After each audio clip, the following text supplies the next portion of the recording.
कासगंज में एक बहुत बड़ा जमींदार रहता था। उस जमींदार की बहुत बड़ी हवेली थी।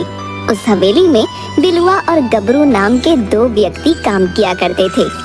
बिलुआ स्वभाव से चतुर और मक्कार किस्म का व्यक्ति था, तो वहीं गबरू एक बेवकूफ छोटे कद का बहुत भोला व्यक्ति था।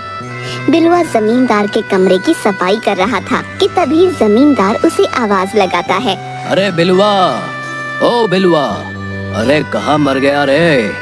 आवाज दे देकर मेरा तो गला ही सूख गया। जल्दी से मेरे लिए एक गिलास पानी लेकर आ। पता नहीं इस जमींदार को कितनी प्यास लगती है। इसे तो हर 10 मिनट बाद पानी चाहिए। एक नौकर तो ऐसे पानी देने वाला ही रख लेना चाहिए इसको। है बिलुआ, कहाँ मर गया रे? जल्दी आ। जी मालिक, जी मालिक, बस अभी आया। बिलुआ तुरंत एक गिलास पानी लेकर जमींदार के कमरे में पहुंच गया, मगर उसने देखा जमींदार पानी पी रहा था। मालिक, जब आपके पास पानी था तो आपने मुझसे क्यों मंगाया? बेवकूफ कहीं के, तुझे आवाज लगा लगा कर मेरा गला सूख गया। मुझे फिर गबरू को आवाज लगानी पड़ी। बिलुआ गबरू को गुस्से से देखता हुआ बड़बड़ाता हुआ वहाँ से चला गया। वो अंदर ही अंदर गबरू से बहुत जलता था। इस गबरू ने तो मेरा जीना हराम कर रखा है। हमेशा मुझे जमींदार के सामने बेइज्जत करने का बहाना ढूंढता रहता है। एक बार मौका मिला तो इसे अच्छा सबक सिखाऊंगा। शाम को बिलुआ अपना जल्दी जल्दी काम खत्म करके वहाँ से चल दिया। रास्ते में बिलुआ को कनुआ नाई मिल गया। अरे क्या हाल है बिलुआ भैया? आज कैसे गुस्से में चले जा रहे हो? लगता है जमींदार ने आज तुम्हें फिर से खरी खोटी सुना दी है। तुम्हें क्या कनुआ भैया, तुम अपने काम से काम रखो।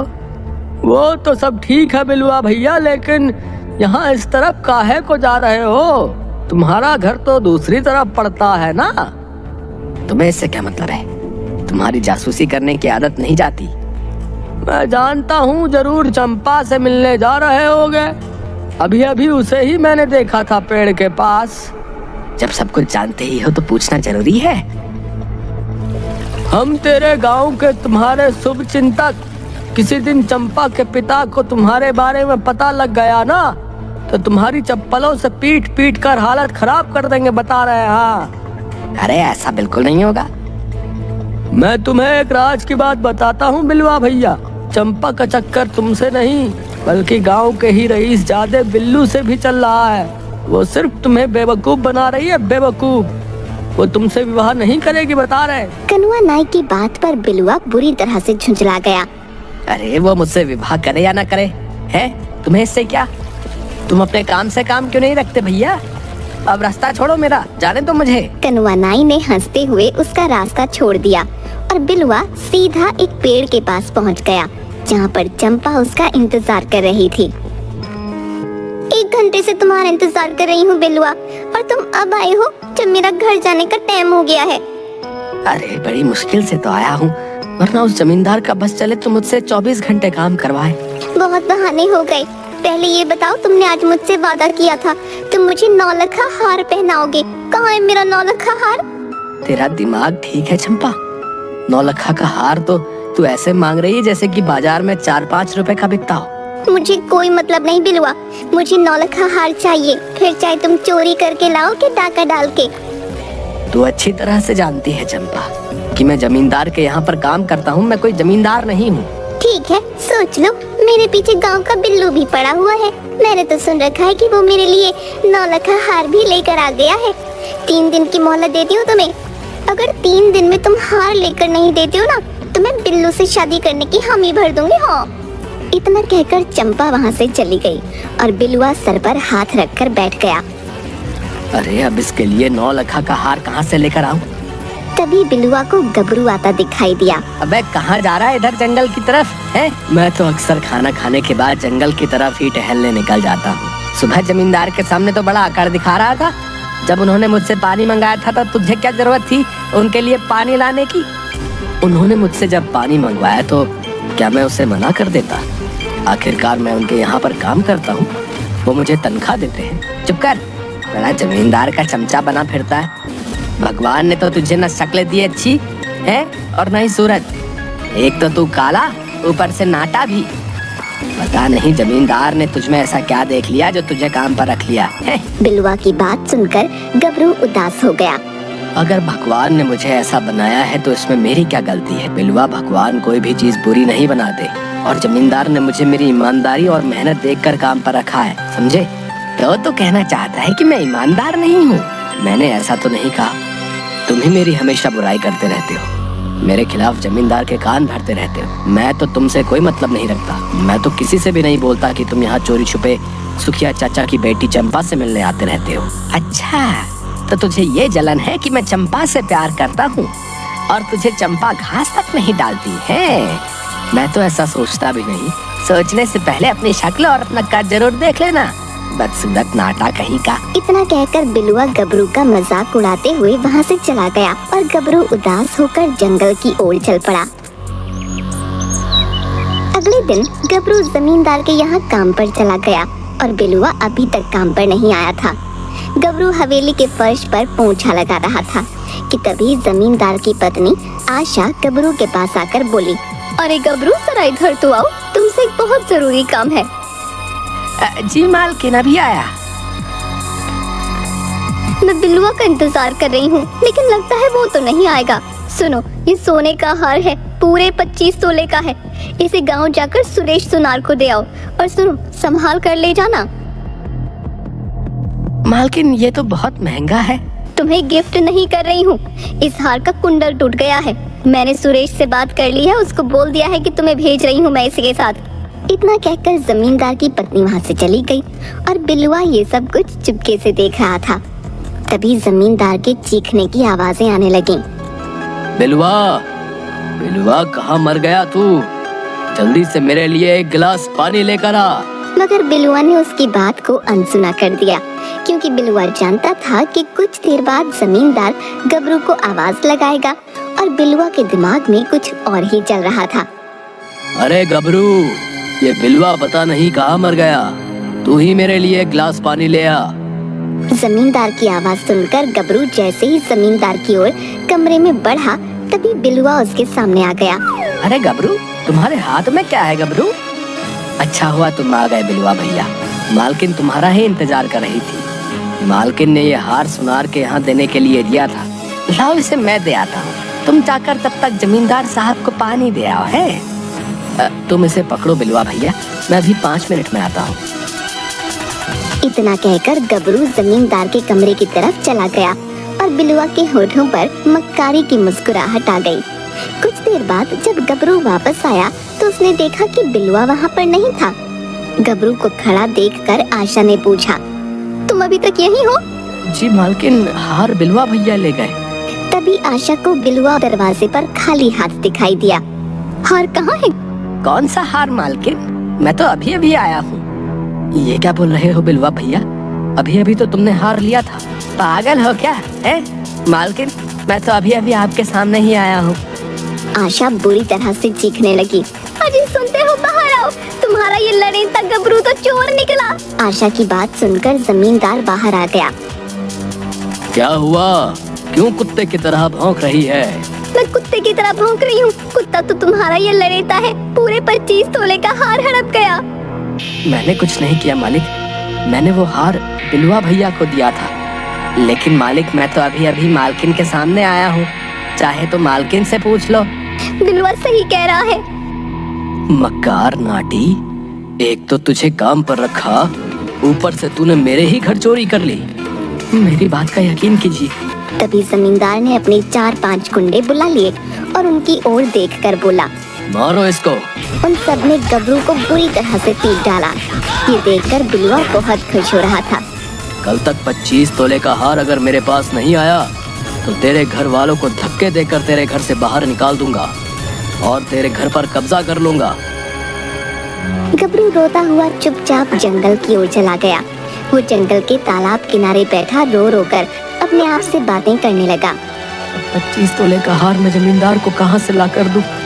एक तो गांव वाले वैसे भी मुझे बदसूरत और नाटा कहकर चढ़ाते हैं, ऊपर से कल जमींदार मेरे घर वालों को घर से बाहर निकाल देगा तो मैं क्या करूंगा? मेरे जिंदा रहने का कोई हक नहीं है। इतना कहकर गबरू उस तालाब से छलांग लगाने ही वाला था कि तभी उस तालाब से एक धुआं उठा और एक बेहद भयानक चेहरे वाली चुड़ैल उसके सामने आ गई। चुड़ैल को देखकर गबरू बिल्कुल नहीं डरा। ये देखकर चुड़ैल को बड़ा आश्चर्य हुआ। ये तालाब मेरा है, मुझे देखकर अच्छे अच्छों की सिट्टी पिट्टी गुम हो जाती है। तुझे डर नहीं लग रहा? नहीं, क्योंकि तुमसे ज्यादा बदसूरत तो मैं हूँ। मुझे तुमसे डर क्यों लगेगा? किसने कहा कि तुम मुझसे ज्यादा बदसूरत है? गाँव वालों ने। चुड़ैल अपनी आंखें बंद कर लेती है और अपने जादू के जोर से गबरू के साथ हुई घटना को देख लेती है। तो तू मरना चाहता है? हाँ, मेरे जीने का कोई मकसद नहीं। एक काम करो, तुम ही मुझे मार दो। नहीं, पहले इस तालाब में एक डुबकी लगा। डुबकी लगाने से ही तेरी मौत हो जाएगी।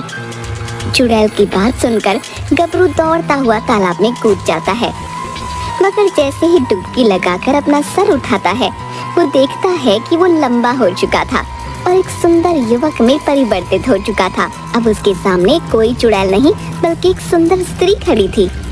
मैं तो एक सुंदर नौजवान में बदल गया और तुम तो एक चुड़ैल थी। ये सब क्या है? मैं एक परी हूँ। तुम्हारा साफ दिल देखकर मुझे तुम पर दया आ गई। ये तालाब जादुई है। इतना कहकर उस सुंदर स्त्री ने एक सोने का भरा कलश गबरू को दे दिया। ये तो पूरा सोने का भरा हुआ है। मैं इतने सोने से क्या करूँगा? तुम्हें अब किसी की गुलामी करने की जरूरत नहीं है। इस सोने से तुम जमींदार का कर्ज चुका देना। गबरू खुश होता हुआ अपने घर की ओर चला गया। अगले दिन वो जमींदार के पास जाकर 25 तोले के बराबर सोना उसे दे आया। कुछ ही दिनों में गबरू ने जमींदार से बड़ी हवेली अपने गांव में बनवा ली और मुखिया की बेटी से उसका विवाह हो गया। ये देखकर बिलुआ अंदर ही अंदर जल भुने जा रहा था। वो चंपा को यही बता रहा था। पता नहीं नाटी इतना सुंदर और धनवान कैसे बन गया। तुमने तो उसे चोरी के इल्जाम में फंसाकर बाहर निकलवा दिया था, मगर हवेली से बाहर निकलकर तो उसकी किस्मत चमक गई। अरे उसे मैंने तेरे लिए ही तो फंसाया था। तुझे ही तो 9 लाख का हार चाहिए था। नहीं, सच तो यह है कि तुम शुरू से ही गबरू से खार खाते थे। लेकिन तुमने ही तो कहा था चाहे चोरी करके लाओ, डाका डाल कर लाओ, है? लेकिन मुझे 9 लाख का हार चाहिए। अगर मैं तुमसे ये बोलती कि मेरे माता पिता को जाकर मार दो, तो क्या मार देते? ये कैसी बातें कर रही हो तुम? सही बोल रही हूँ मैंने तुम्हारे जैसा घटिया आदमी कभी नहीं देखा।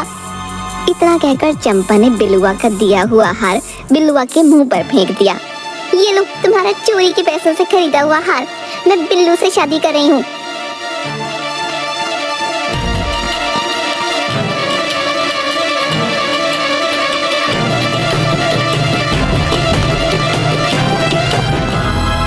बिलुआ, तो वो तू है जिसने गबरू जैसे अच्छे इंसान पर गलत इल्जाम लगाकर उसे जलील करवाया। मुझे तुझसे ये उम्मीद नहीं थी। इतना कहकर जमींदार ने वो हार बिलुआ से छीन लिया और अपने आदमियों से बोला, देखते क्या हो, कुचल डालो इसे, मार मार कर भरता बना दो इसका। बिलुआ अपनी जान बचाने के लिए उसी जंगल की ओर भागा जिस जंगल में गबरू गया था। जमींदार के आदमी जंगल के बीच अचानक रुक गए। उनमें से एक आदमी बोला, अरे इसके आगे जाना बेकार है, इसके आगे कोई नहीं जाता। कहते हैं कि यहाँ पर एक चुड़ैल का राज है। सभी लोग वापस चल दिए और बिलुआ दौड़ता हुआ उसी तालाब के पास चला गया। तभी तालाब के पास जाते ही एक काला धुआं उठा। उसमें से एक भयानक शक्ल वाली चुड़ैल निकलकर बाहर आ गई। मेरे तालाब के पास तू क्या कर रहा है? बिलुआ चुड़ैल को देखकर बुरी तरह से घबरा गया। चुड़ैल ने अपनी आंखें बंद करके बिलुआ के बारे में सब कुछ जान लिया। अचानक वो सुंदर स्त्री के रूप में परिवर्तित हो गई। ये देखकर बिलुआ बहुत हैरान रह गया। कौन है आप? कुछ समय पहले तुम्हारा दोस्त गबरू यहाँ आया था और इस तालाब में डुबकी लगाकर सुंदर युवक और बेहद अमीर हो गया। अच्छा, तो इसका मतलब उसके सुंदर और अमीर होने का ये राज है। अगर मैं भी इस तालाब में डुबकी लगाऊं, तो क्या मैं भी अमीर और सुंदर हो जाऊंगा? अगर तेरे दिल में किसी के प्रति कोई मैल और कपट नहीं होगा, तो वाकई उसके जैसा हो जाएगा। मगर याद रखना, अगर तू कपटी हुआ तो इसका उल्टा होगा। मेरे दिल में किसी के लिए कोई बैर और कपट नहीं है। इतना कहकर बिलुआ ने उस तालाब में कूद लगा दी। मगर जैसे ही उसने तालाब में डुबकी लगाई और अपना सर ऊपर उठाया, उसने देखा कि उसके पूरे शरीर में जानवरों जैसे बाल निकल आए। ये मुझे क्या हो गया? मैं तो बदसूरत हो गया। दरअसल उस तालाब के अंदर एक खासियत है बिलवा। मनुष्य जो अंदर से होता है, ये तालाब उसके शरीर को वैसा ही बना देता है। गबरू का दिल बेहद अच्छा और साफ सुथरा था, इसलिए उसका शरीर भी सुंदर हो गया। मगर तेरा दिल दूसरों के लिए कपट और मैल से भरा है, इसलिए तेरा शरीर भी ऐसा ही हो गया। मुझे माफ कर दो, मुझे पहले जैसा ही कर दो। अब ऐसा मुमकिन नहीं बिलवा, अब तू सारी जिंदगी ऐसे ही रहेगा। बिलवा रोता हुआ वहाँ से बाहर निकल आया और सारी जिंदगी उसने जंगल में ही रहकर काटी।